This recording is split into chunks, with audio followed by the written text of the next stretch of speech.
Ready to dive into the readings for the 8th Sunday in Ordinary Time, March 2nd, 2025. Let's do it. All right. We've got some great excerpts from both Dynamic Catholic and the USCCB websites. Excellent.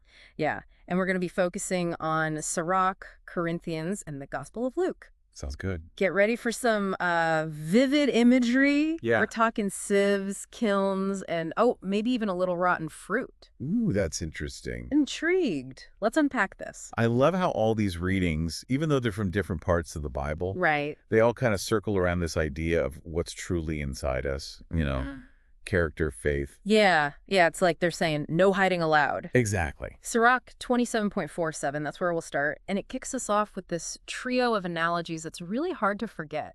I mean, our thoughts are like refuse left behind in a sieve. Our character is tested like a potter's vessel in a kiln. Oh, wow. And our words, well, they reveal our minds just like fruit reveals the quality of a tree. You know what I love about those analogies is they still resonate even today. Oh, for sure. I mean, think about that, Siva, how it separates the good stuff from the bad. Right. That's how our thoughts can be. They can reveal our flaws just like that. Yeah. And then the kiln, Yeah. the potter uses intense heat to make sure that that vessel is strong, right? It's like trials and hardships can actually refine a righteous person's character. Yeah, it's not about the absence of difficulty, but how we withstand it. Exactly. Makes you think, what kinds of trials really shape us, Yeah. Is it always the big dramatic things? Yeah. Or can just everyday challenges be refining too?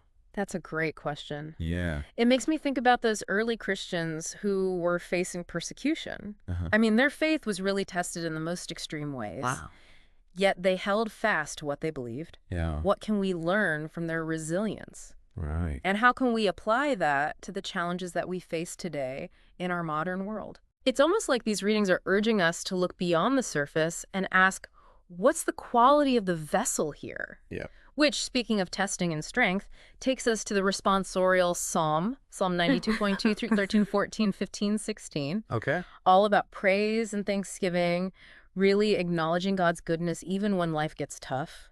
I love how that psalm uses the image of flourishing like a palm tree or a cedar of Lebanon. Yeah. I mean, these trees are strong. Yeah. They're deeply rooted. Right. They can weather some really intense storms. Yeah. It's this powerful reminder that when our faith is deeply rooted, we can flourish too. Okay, so then we jump into the second reading from 1 Corinthians 15.5458. And the energy kind of shifts a little bit. We find Paul writing to the Corinthians. Right. And they were grappling with some anxieties about death and resurrection. It's fascinating because Paul really addresses their specific concerns head on. Okay. You see, the Corinthians, they lived in a culture that believed in the immortality of the soul, but they didn't necessarily grasp this concept of bodily resurrection. And so Paul's message was revolutionary for them. Okay. This idea that death itself would be conquered. Yeah. And that our physical bodies would be transformed. Like Paul saying, don't sweat it. Exactly. Death has lost its sting. Right. He even uses that line. Right. Death is swallowed up in victory. Yes. It's powerful. So bold and even a bit defiant. Yeah. And then he challenges the Corinthians and us really to be steadfast, immovable, always abounding in the work of the Lord. Yes. Because our work is not in vain. Right. There's this eternal significance to it all. It had call to action. It's not just a nice suggestion. Right. It's a consequence of Christ's triumph over death. Okay. Because of the resurrection, our work has lasting value. Yes. So Paul is really pushing the Corinthians and us Yeah. to live lives that actually reflect that truth. Okay, so with that powerful image in mind, let's move on to the gospel reading from Luke 6.3945. Okay. We're back in parable territory, Yes. with Jesus making complex ideas accessible through these vivid stories. And he starts with that striking image of the blind leading the blind, both tumbling into a pit. Ooh. It's a stark reminder that we need guidance from those who can truly see, Right. those who have spiritual insight and understanding. Yeah. How do we avoid becoming one of the blind, leading the blind? That's the question. Because then we get to probably one of the most well-known teachings, Yes. the log in your own eye. Oh, yeah. It's a reminder to check ourselves before we start pointing out flaws in others. It's funny, that log analogy always reminds me of this one time. Well, I should say I was definitely guilty of focusing on someone else's speck. Yeah. while completely missing my own log. Oh, I bet we've all been there. Yeah. It's so easy to get caught up in judging others, isn't it? It is. But Jesus' point is clear. We need to be more aware of our own shortcomings before we go around offering unsolicited advice or criticism. Exactly. Yeah. This parable, it's not about never offering guidance. Right. It's more about recognizing that we all have blind spots. Okay. We need to cultivate humility and self-awareness before we can truly help others. It makes me wonder, what are some of the common logs we might be overlooking in our own lives? That's a good question. Are there certain patterns or tendencies that we just need to be more aware of? That's a great question to reflect on. Yeah. For me, sometimes it's impatience. Okay. Or maybe that tendency to jump to conclusions before I've heard the whole story. Right. What about you? What are some of your logs? That's a good one. Yeah. I think for me, it's sometimes it's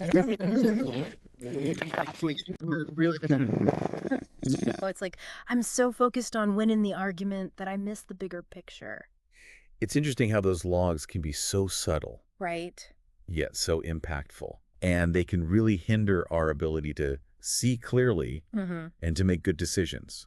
But the good news is these readings give us some practical tools to help us address those blind spots. They do that. Right. Like that image from Sirach of the potter's kiln. Yeah. It's not just about testing the strength of the vessel. It's also about the refining process. Exactly. The intense heat burns away impurities, leaving behind something stronger and more beautiful. It's like a metaphor for how trials and tribulations can actually be opportunities for growth. I know it sounds counterintuitive. It does. But sometimes those painful experiences are what shape us into the people we're meant to be.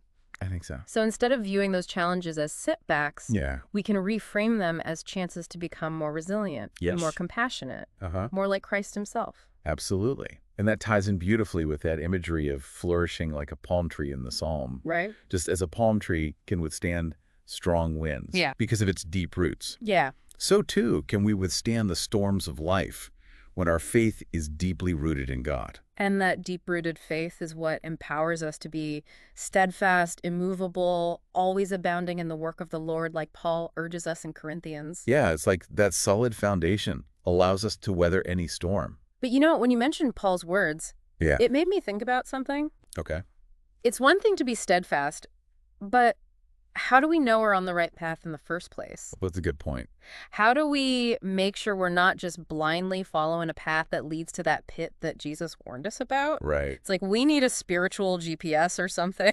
Well, maybe that GPS is what we call discernment.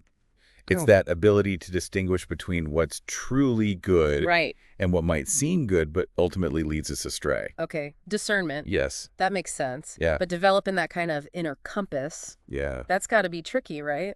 Especially in today's world where we're bombarded with so many different voices and opinions. You're absolutely right. Yeah. Discernment is a lifelong process. Okay. It requires us to be attentive, to listen carefully, to seek wisdom from those who have gone before us. Right. And most importantly, to be in constant dialogue with God. It reminds me of what Dynamic Catholic emphasized. What's that? God hasn't stopped speaking. Right. We've stopped listening. That's so true. Yeah, it's so easy to get caught up in the business of life that we forget to pause, to reflect, to truly listen for that still small voice within.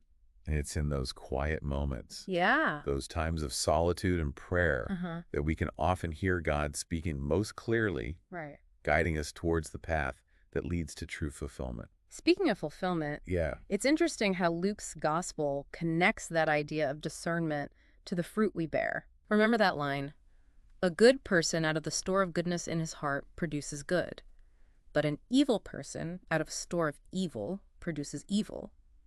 For from the fullness of the heart, the mouth speaks." It's like our actions are a direct reflection of what's going on inside us. Yeah.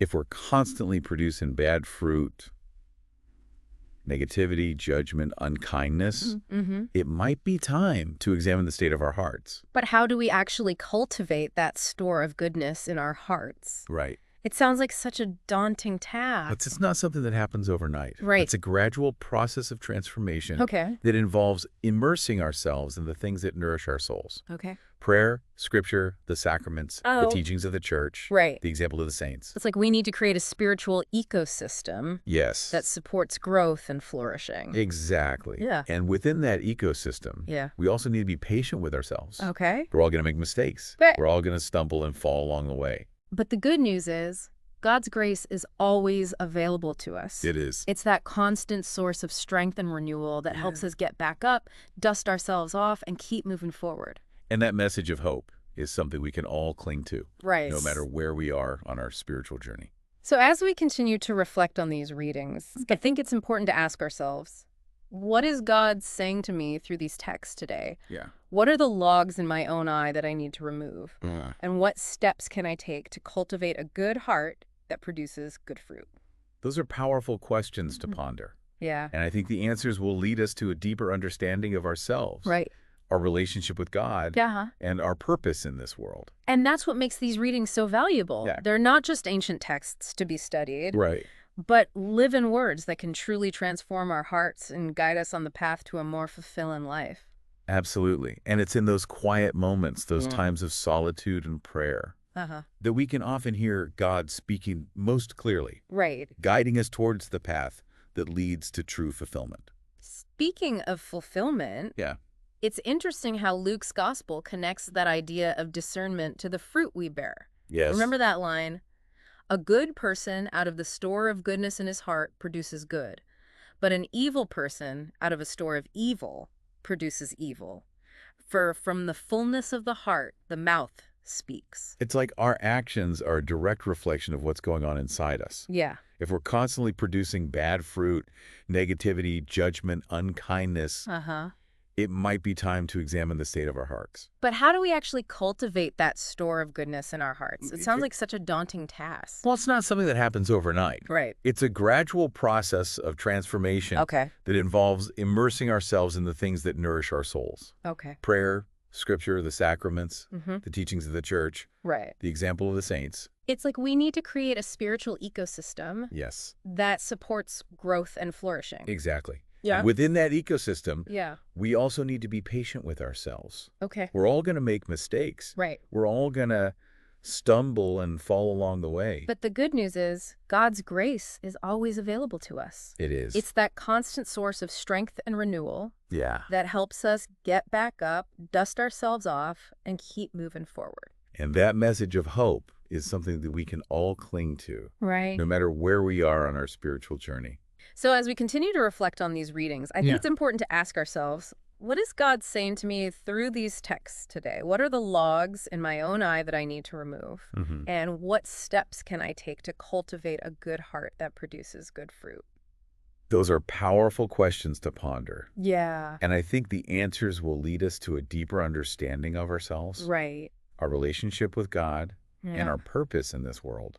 And that's what makes these readings so valuable. Yes. They're not just ancient texts to be studied, Right. but live-in words that can truly transform our hearts and guide us on the path to a more fulfilling life. Absolutely. As we've been unpacking these readings for the 8th Sunday in Ordinary Time, it's really striking how they all point us toward living a life that's, well, true to who we are. Right. A life rooted in faith and guided by love. It's like we're being challenged to become the best versions of ourselves, the people God created us to be. And to do that, we have to let go of the things that hold us back. Yeah. Those logs in our own eyes that prevent us from seeing clearly. Remember that powerful image from Luke's gospel? Oh, yeah. So easy to get caught up in judging others, Right. focusing on their flaws, while ignoring our own. It's almost like we're wearing blinders, completely oblivious to the ways we might be contributing to the very problems we see in the world. And that's where the readings from Sirach and Corinthians offer some really practical guidance. Oh, for sure. Yeah. Those analogies in Sirach, the sieve, the kiln, the fruit, Yeah. they're like tools for self-awareness Right. and self-examination. They help us recognize that everything we do, Wow. our thoughts, our words, our actions, reveal our true character. And Paul's letter to the Corinthians, it reminds us to find our strength and stability in Christ, Yeah. to be steadfast, immovable in our faith. Because when our foundation is solid, Right. when our roots are deep, Yeah. we're less likely to be swayed by those external pressures or the opinions of others. We can stand firm in our convictions knowing that our identity isn't defined by what others think, Yeah. but by our relationship with God. And that's what ultimately frees us to love others authentically. Yeah. To see them with compassion rather than judgment. Because when we're secure in our own relationship with God, we don't need to tear others down to build ourselves up. We can celebrate their gifts, Right. support their growth, and encourage them on their own unique journeys. It's like creating a ripple effect of goodness in the world. And speaking of ripples, Yeah. think back to that image from the Psalm, Okay. flourishing like a palm tree. When we're rooted in love, we not only grow taller and stronger ourselves, Right. but we also provide shade and shelter for others. It's a beautiful picture of how our individual growth and transformation can have a positive impact on the world around us. And that brings us back to that powerful statement from Dynamic Catholic.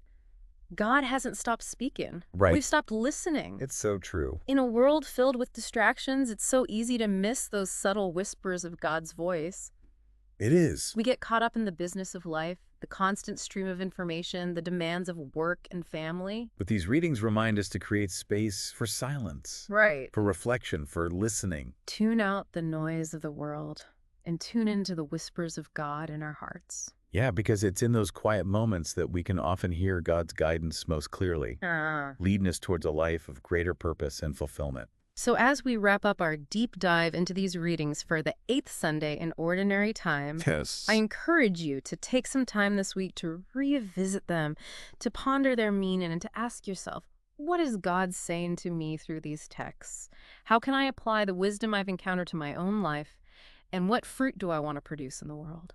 May these readings continue to inspire and challenge us as we strive to live lives that are pleasing to God and bring joy to ourselves and to those around us. Thanks for joining us for this deep dive into the Word.